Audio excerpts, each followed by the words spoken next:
Okay po. Mr. Chairman, Mr. President, merong pronouncement sa Philippine Daily Inquirer written by Marlon Ramos, Robert Dehon, noong October 14, 2016.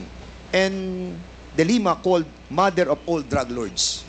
Nakasulat po to at binabanggit po. Naniniwala po ba kayo that si Secretary De Lima ang mother of all drug lords? Who said it, sir? According sa report ay mga tao po natin sa Malacanang ay Sino, si sir? Director Ruel Lasala and Reynaldo Esmeralda, former NBI officer in charge ng Department of I Justice. would like to congratulate them for making this statement. Secretary De Lima, would you agree with the statement of the former president that you are the mother of all drug lords?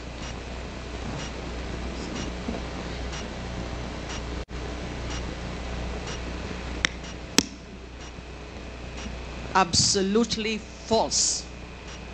That is a fictitious, bogus allegation against me. And then they filed cases against me. Kinasuhan po ako nila ng mga kaso tungkol sa droga. Initially, consummated illegal drug trading. Inamend nila into conspiracy to commit illegal trading.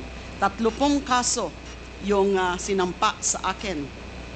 Absuelto na po ako dun sa 3 dahil wala po akong kinalaman sa illegal drugs. Kasama lang ho yan sa naging propaganda nila.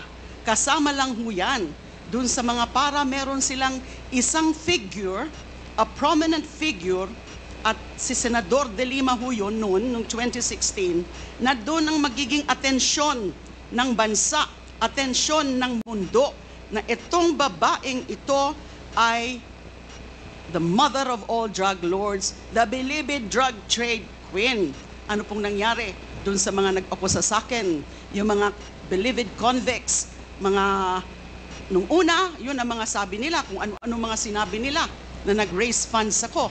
Pero kinalaunan, binabawi ho nila yung kanilang mga akusasyon against me. I was cleared of all 3 drug cases. I underwent the whole process. Dumaan po ako sa buong proseso kahit mahirap, masakit para sa akin. Kinulong ako ng almost 7 years na hindi na po nila yan mababalikan dahil sa pagkagalit nung pinaka-mastermind nung pag-persecute sa akin na inimplement nung kanyang Secretary of Justice, si Vitaliano Aguirre.